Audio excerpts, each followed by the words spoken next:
दोस्तों, अगर आप इंस्टाग्राम पे थोड़े बहुत भी एक्टिव हो तो आप नीरज पेप्सू को जानते हो, लेकिन आप लोगों को ये नहीं पता होगा कि उनकी मौत का क्या कारण था। एक ऐसा आदमी जिसने कभी भी कोई लड़ाई नहीं हारी, वो आखिरकार खुद से ही कैसे हार गया। तो चलो आज इस वीडियो के अंदर जानते हैं कि नीरज पेप्सू की मौत का क्या कारण था। नीरज पेप्सू फतेहपुर से रहने वाले थे। इस गाँव के लोंडों का सिर्फ एक ही ड्रीम होता है कि अच्छी सी बॉडी बना के बाउंसर की जॉब करना। उन्हीं में से एक नीरज पेप्सू भी थे और नीरज पेप्सू का जेनेटिक्स काफी हाई थे। बिना कोई एक्सरसाइज किए वो काफी मस्कुलर नजर आते थे। फिर वो भी बॉडी बनाने का प्लान करते हैं और उन्होंने अखाड़ा ज्वाइन कर लिया। धीरे धीरे उन्होंने इस शौक को अखाड़े से जिम के अंदर स्विच कर दिया और उनकी एक शानदार फिजिक निकल के आई, जो कि बिल्कुल नेचुरल बताई जाती है। अब उन दिनों टिकटॉक काफी ज्यादा वायरल था, तो नीरज पेप्सू ने सोचा कि क्यों ना वो भी वीडियो डाल दे, और उनकी वीडियो उस टाइम पे वायरल होने लग गई, क्योंकि उस टाइम पे बॉडी बिल्डर क्रिएटर काफी कम थे। इसीलिए नीरज पेप्सू से नई यूथ जुड़ते चले गए। जिन्हें भी जिम का शौक या फिर बॉडी बनाने का था, वो सब नीरज पेप्सू से जुड़ते चले गए। नीरज पेप्सू इतने ज्यादा वायरल हो गए, कहीं कहीं पे तो लोगों ने उनको अपना भाई बता के अपना काम निकलवा लिया। फिर नीरज पेप्सू ने अपने नाम से एक ढाबा खोला, जो कि उन्हें काफी ज्यादा प्रॉफिट देने लगा। अब नीरज पेप्सू की इतनी ताकतवर बॉडी और इतना कॉन्फिडेंस होने के बाद उनके आए दिन दंगे होना शुरू हो गए और लड़ाई करना उनके लिए आम बात हो गई। जितनी भी उन्होंने लड़ाई की, आज तक वो किसी भी लड़ाई से पीठ दिखा के नहीं भागे, यानी वो जो भी लड़ाई की उन सारी लड़ाइयों को उन्होंने जीता ही है। अब इसी के चलते काफी लोग उनको गिराना चाहते थे और उनके दुश्मन भी बन गए। जहाँ दूसरी तरफ इंटरनेट पे लोग नीरज पेप्सू से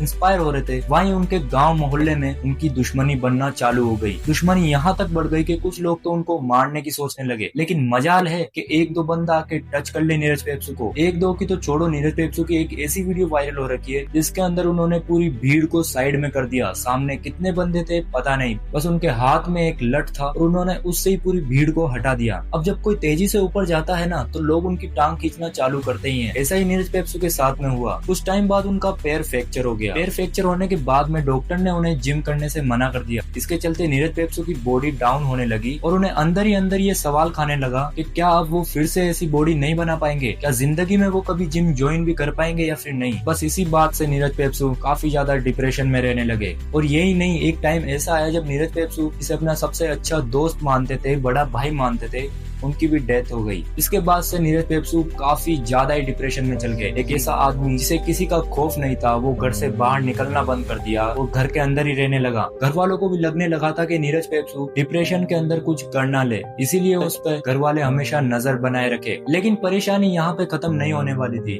नीरज पेप्सू के पिताजी को कैंसर हो गया। अब नीरज पेप्सू काफी ज्यादा टूट गए थे। नीरज पेप्सू सिर्फ दो ही जनों की बात माना करते थे, एक तो उनके पापा की और एक उनके दोस्त की, जिन्हें वो अपना बड़ा भाई मानते थे, जो कि पहले ही शांत हो चुके थे और अब पापा का भी कुछ पता नहीं था। अब तो घर वाले नीरज पेप्सू को बिल्कुल अकेला छोड़ते ही नहीं थे। लेकिन एक बार उनके घर में हवन चल रहा था। उस टाइम पे मेहमान आ रखे थे। उनका छोटा भाई प्रीत उनके साथ में बैठा था, लेकिन फिर वो नहाने के लिए जाता है और बाहर से आए कुछ मेहमानों को नीरज पेप्सू का ध्यान रखने के लिए बोलता है। मेहमानों को नीरज पेप्सू सिर्फ इतना बोलते हैं कि मैं बाहर जाके जूस पी के आता हूँ। जैसे ही प्रीत नहा के बाहर आए तो उन्होंने मेहमानों से पूछा कि नीरज पेप्सू कहाँ पे है। जब मेहमानों ने ये बात बताई तो प्रीत और नीरज पेप्सू की मम्मी दोनों काफी ज्यादा डर गए। फिर प्रीत गांव के अंदर नीरज पेप्सू को ढूंढने जाते हैं और जैसे ही प्रीत घर से बाहर निकलते हैं, उसी के थोड़ी देर बाद में नीरज पेप्सू वापस घर आ जाते हैं। जब नीरज पेप्सू घर आते हैं तो उनकी माँ जोर जोर से रो रही होती है और थोड़ी देर में प्रीत को भी बुला लिया जाता है। नीरज पेप्सू घर आके सिर्फ एक ही बात बोलते हैं कि थोड़ा पानी पिला दो।